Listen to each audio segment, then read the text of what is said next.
We've got 4 hours, and that 4 hours starts right now. What could you create if you had 30 minutes to plan and 4 hours to build? The tools that the developers are using today are so simple. They might get a little ambitious on what they're trying to put together. Are you doing Figma again? No. My plan today, little ambitious. Are you seeing the panic on my face? As long as I can get something on the screen, I think I'll call it a success. You just design in code, like What live. design? Gonna do a good job today. I'm doing great.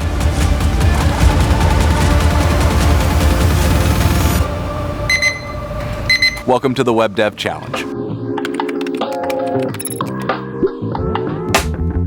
Our prompt today is a little different from what we've done before. We've got a scenario this time. In this scenario, monsters have been discovered in the world, and now it's up to you to decide what kind of monsters these are. Your job is to make an app that is helpful in this new world now that monsters are here. We've got a few tools that we're going to be able to use along the way. We've got Convex, we've got Clerk, and we've got Raycast. Raycast is a replacement for your Spotlight, effectively, and it has all sorts of really cool things. We've got access to the AI as part of this sponsorship, so anytime you need it, you are able to open up an AI chat just like you would on something like ChatGPT. Next, I'm gonna have Brian and Tom talk about Convex and Clerk. Yeah, I'm Tom. I'm head of developer experience at Convex. I'm excited to see what's possible in 4 hours. I'm curious to see how far the team's gonna be able to take this.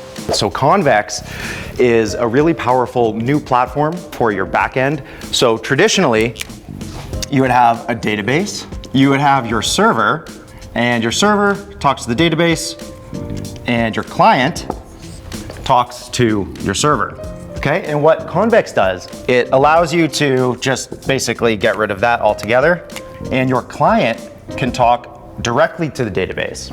You get real-time updates. It's actually running your TypeScript code on the database itself.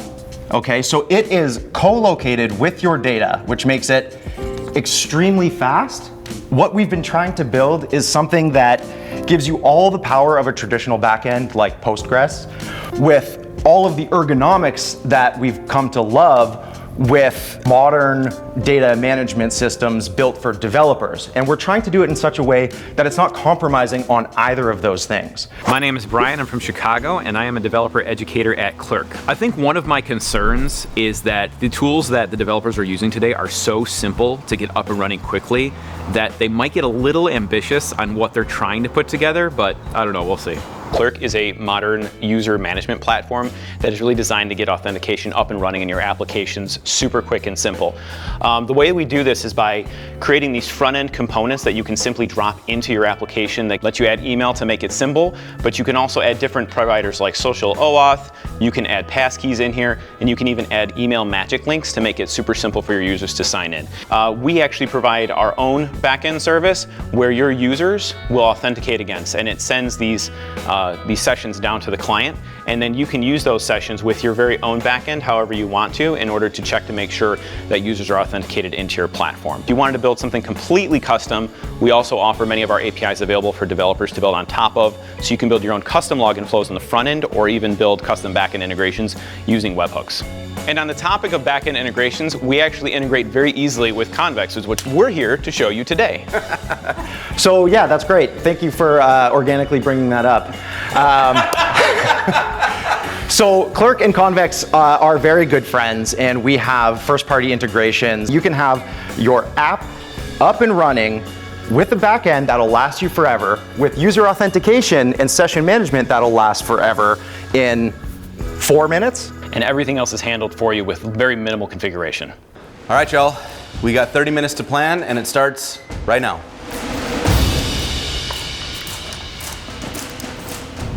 Are y'all doing wireframes for your plans? Yeah, I'm kind of doing like a little wireframe. I've learned by overscoping every single one of these that like 2 screens is all I can really manage. I should take note of that.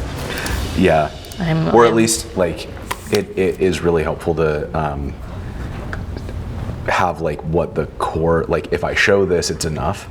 and then make sure that that gets built first, so that then if you cut features, you're not like, shit, well, this would have worked if I had had more, because that's never fun to have That's to like. very true.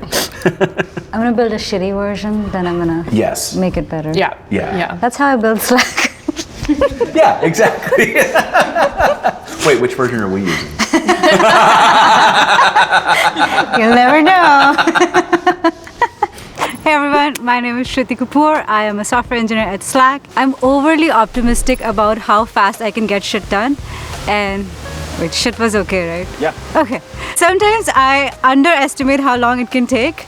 I'm being very cautious of that, and I'm building like a very basic Google Maps solution. So as long as I can get something on the screen, I think I'll call it a success, and then I'll build from there. Hi, I'm Annie Sexton. I'm a developer advocate at Fly.io. As far as confidence levels go, I would say I'm like a solid 6.7. I also know that things that I think are gonna be easy are gonna rack up very quickly. My toxic trait as a developer is definitely styling. So I've actually made a rule for myself that I am not allowed to do any CSS until the last hour. My name is Zrybea. I'm a software developer and I do mentorship and developer advocacy at Resilient Coders. My plan today, little ambitious. I have an idea that I want to go, but I might need to maybe just pare it back to one feature that just sells the idea, and maybe later work on it some more and add some of those additional features that I want to execute. I'm Jason Lengstorf. I gave myself a bit of an extra challenge this time where I want to create some designed assets. That's like catnip for me. I want to spend all my time on it, and I'm very worried that if I don't prioritize properly, I will spend all of my time designing something and then nothing will work. Like that Shruti's already coding over there. Excuse me, bitches. Does this mean you're one of those people that design in code? Don't even look at a design? Me? Yeah, do you just design in code? Like What live? design?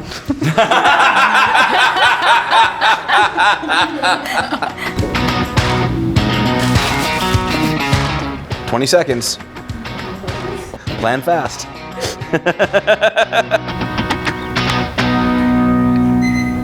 All right, everybody feeling good about your plans? Okay, it's time to build. We've got 4 hours, and that 4 hours starts right now.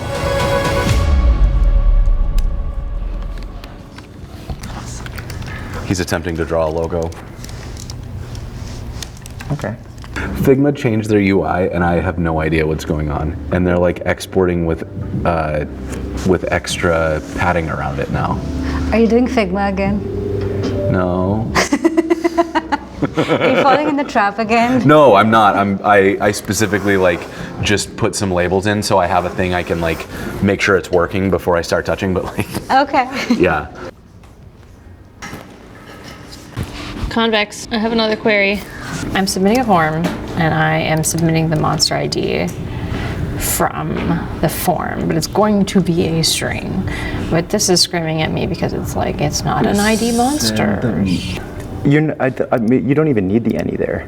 You can probably just get rid of that, because it'll infer that from the suggestion schema. Oh, will it? Let me see. Yeah. Yeah, it will. Yeah. So smart. Yeah. Now we don't have to feel guilty about using any. Yes. All right, great. Guilt-free programming. Excellent. Thank you. Yeah, Okay, no problem. Okay.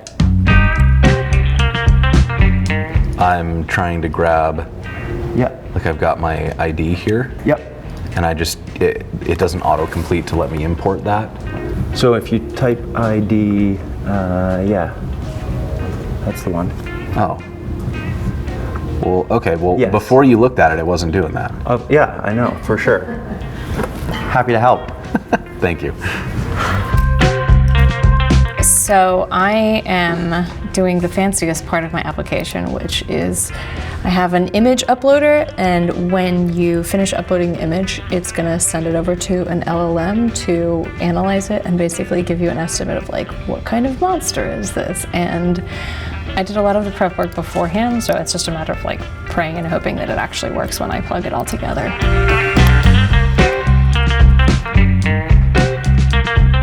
So what I'm trying to do now is I'm trying to get all the pieces, like the component pieces. So I'm pulling out my monsters out of the database and my choices, and then I need somebody to be able to choose the one that they want to work on. So there's a selected monster flow, then we have to build an image out of that, and then we have to be able to show that on the screen. Just kind of trying to block right now so that I can make sure that the functionality works, and then I'll rabbit hole on making it look nice. Right now, what I'm working on is building out a survey that I'm using React for. I ate up a lot of time in the beginning just trying to get all of my tools to work with each other. I'm done with that part. Now I'm gonna set up my quiz. I'm gonna try to answer the questions myself and see if I get my data to go to my database. So I'm working a monster tracking tool where you can put a marker of a monster you found on the map. So far I've been able to build the MVP, which is just add one feature. So far that's been working, which is good. Now my next step is to integrate it with Convex so that I can actually pull monsters from the database and I can store it. And so when the page loads, I can show some monsters that were already existing. Oh my God, the time is going so fast. Okay. I got so cocky, and this is gonna end very poorly for me. I'm on to styling. Are you for real? Oh no. The trick is to do 8 hours of prep work.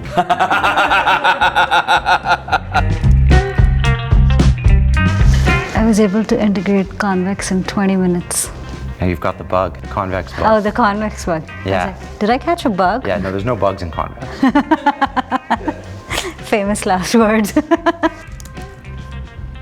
Hey y'all, exactly 1 hour left. How we doing? I think if the three of us band together to sabotage Shruti, we might have a chance. Let's do it. Let's hack her app.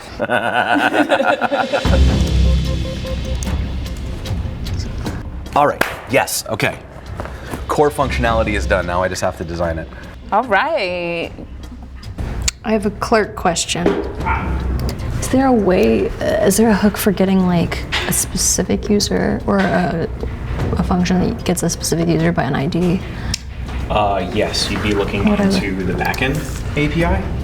Okay. So what I want is not the user ID, but just to spit out the name. Spit out the name. Yeah. Okay. So I'm wondering if I would need. Yeah, you'd essentially have to make a backend request in order to pull that specific user back. Yeah. It feels like a lot of calls. I may just say screw it to that feature for now. Yeah, it's fine. I'll just stick out their user ID for now.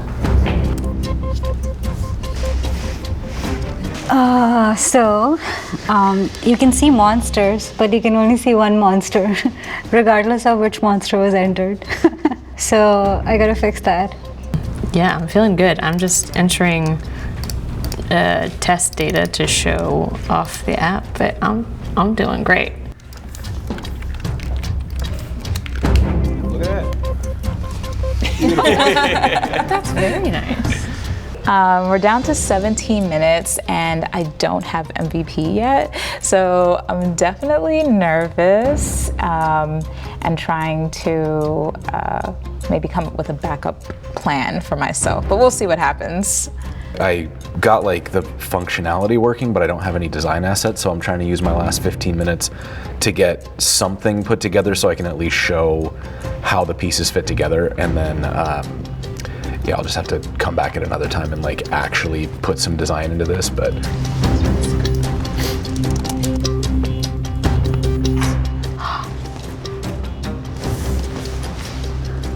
It's working. I fixed it. 6 minutes left. You're doing great. Oh, look at those monsters. Quit spoiling the fun. Stop it. Stop it.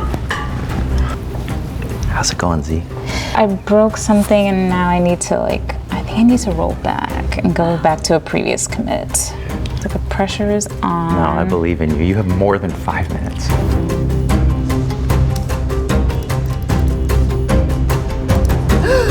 Oh no! Woo! Yes! Excellent. I need a nap. So if this looks like fun and you wish you could get involved, I've got great news. We've opened up the Web Dev Challenge to the community. So join the hackathon. Take 30 minutes to plan and 4 hours to build your own app that meets today's prompt. And you get a chance to build your portfolio, meet some other industry pros, and maybe even win some prizes. So I hope to see you in there. Make sure you check out the URL. See you soon. Who wants to kick off the demo? Can I do it? Of course. Okay, monsters are here. So the app that I have built is a crowdsourced way of finding out where the monsters are. There are monsters everywhere. Let's say that I'm in Vancouver and I spot a monster here and I'm gonna find an image. And I'm gonna say, demo gourd. And then if I hit save, so what's cool is that because I'm using Convex, it's real time. So I do get an alert back from the database that something new was added. So then I can click OK, and I can zoom out to see where that monster was added. And it was added here in Vancouver. Oh, cool. Good to know. And if I click it, it says monster demo got spotted. So then I'm actually fetching the monsters from the database. So I'm going to show this. I've wrapped my component in a Convex provider, and I've given it a Convex client. And then all I need to do is call this use query, and I just pass in like the endpoint that I created, which is api.monsters. And in this endpoint, which is monsters here, what I'm doing is I'm creating a query which just calls the table that I've created, which is monsters, and I'm sorting it in descending order, which basically means that I'm pulling the latest one right now. For creating a new monster, all I do in the mutation is pass the latitude, longitude, name, image URL, and a key, which is kind of a unique identifier. So this matches what the Google Maps component is asking for? Yes. So the Google Maps component asks for latitude and longitude, and then you can add markers depending on where the latitude and longitude is. I was very surprised with how much Shruti got done. And what I thought was good about it too, when she started showing the code, was how simple she had made it. Not everything needs to be ultra fancy. I can do a lot with a little, and I think Shruti did a great job of that. So my premise here is that monsters showed up and they're actually kind of friendly, but people aren't ready to accept them yet. And so we have to help them blend in so you can create disguises to allow the monsters to participate in society without having to tell anybody that they're monsters yet. So these are the available monsters that you can help. So we'll help this guy. And then you have a collection of disguises. And so you click on one of the disguises. So then you save. And then it says your disguise was saved, and you can see all the created disguises on the homepage. So then we come back out here. Now we can see our disguise, but the cool thing is you can see that it's actually like one image. Whoa. So I was able to merge things in. And so if I copy this and then let me open a new split view. All right, and then I'm gonna go into the dashboard and we're gonna try this again. So I'm gonna choose this one, I'm gonna choose this one, and we're gonna save it. Yeah. And you can see that it's set up to run real time. So we've got that kind of that Convex real time update happening. And this is also tied to the user account. So if I look back at my Convex data, we can see that the current user is tied to it. And in the code itself, let's see. Oh, speaking of the sponsors, how about a little Raycast for window management? Love that. I set up the disguise choices as their Cloudinary asset IDs and the monsters as their Cloudinary asset IDs. And that way in the code, I'm able to get a list of my monsters, a list of my choices, and use those to create Cloudinary URLs. By putting this overlay layer in here, then Cloudinary takes the two images, combines them together, and gives me one asset. And then really quickly, to show the integration part of this, I set up my Convex and Clerk to be hooked together. Mm-hmm. In here, I am checking inside my get user disguises. I'm checking to see who the identity is, and then filtering down for only that user's disguises. Mm-hmm. And then when we save a disguise, we do the same thing. We grab the identity, we make sure that somebody is in fact logged in, or else we bail, and then otherwise we insert the URL that I generated in code, and I use the user email that I pulled out of the Clerk identity I got something built that works, and it resembled what I had in my head, even if it wasn't as full featured as what I was going for, and I'm really, really happy with the final result that came out. My app is simpler than I imagined. I'm glad that I was able to pare back some of those features so that it was actually doable in 4 hours. So I want to start with this site that I was inspired by. This is a site called iNaturalist. You can upload pictures of wildlife and plants, and people will help you identify it. And so I created iMonsterist, where you can upload photos that you have obviously taken yourself of monsters that you've sighted, and you can either identify them yourself or you can get a little bit of help from a couple of different places. If we were to add a new monster, such as these guys, and then upload it. Okay, add monster. And there we have it. Now, it's not always correct, right? The model is not always correct. So you can make suggestions. So if we were to say, look at this guy, this one that says Varaxian, clearly that is not a Varaxian. That is an abyssal chicken. And yeah, that's iMonstrous. So we can take a look at the code. So a couple of things are happening here when you're creating a new monster. You have the image upload itself, which that gets handled first. Once it's uploaded, we go ahead and run this analysis. And this, if we go to analyze monster, I'm using an Olama model JavaScript package that allows you to just define the model you want to use. This is the one I'm using. It's multimodal, so it's able to handle images. And then I give it very specific instructions. And here what I did was I actually wrote out a schema. So I basically told it like, hey, return it in JSON format, and it should look exactly like this. And I've had pretty good luck. You said you're hosting this locally? Yeah, well, no, not locally, on Fly. This one is hosted on Fly, and it's using Fly GPUs. I want something with a lot more power to be running these models. I don't want to be running this locally, so I have this on Fly, and it's a lot easier. And because I work for Fly, it's free for me.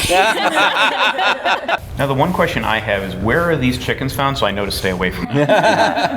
I thought it was really cool that she was able to integrate it with an LLM to kind of like pre-generate the title and the description, while also letting people maybe suggest that the name of that monster was incorrect, and kind of provide some input for whoever's using the application. So the idea of the project was supposed to be humans and monsters can both sign up to this app, and humans will take a sort of fitness assessment to see where their level of fitness is, to get some aid in getting themselves healthy.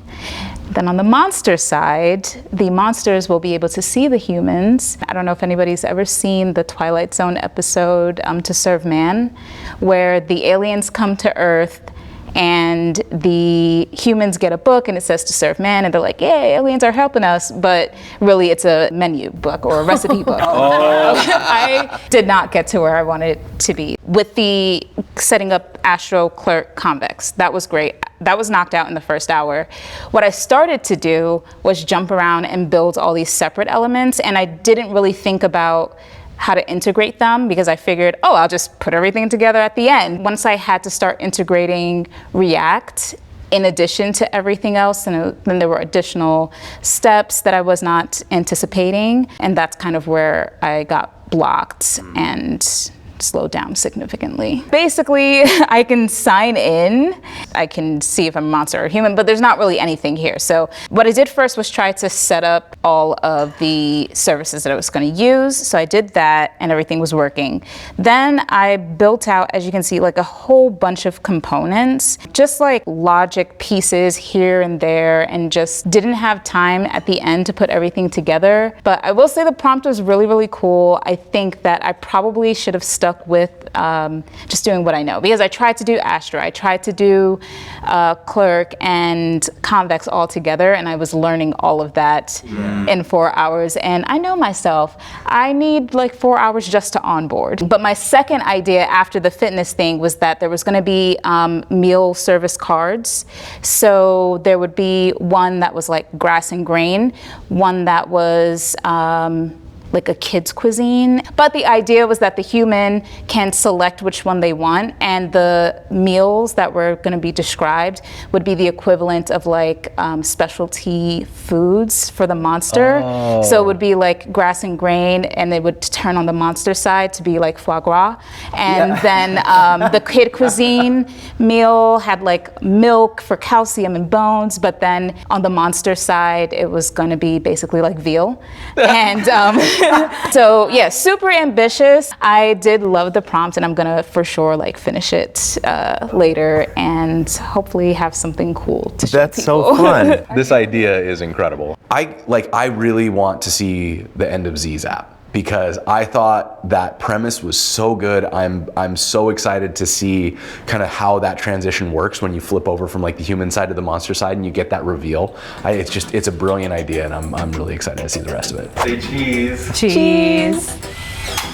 Okay, now we got to do the 6-way high five. Everybody into the center.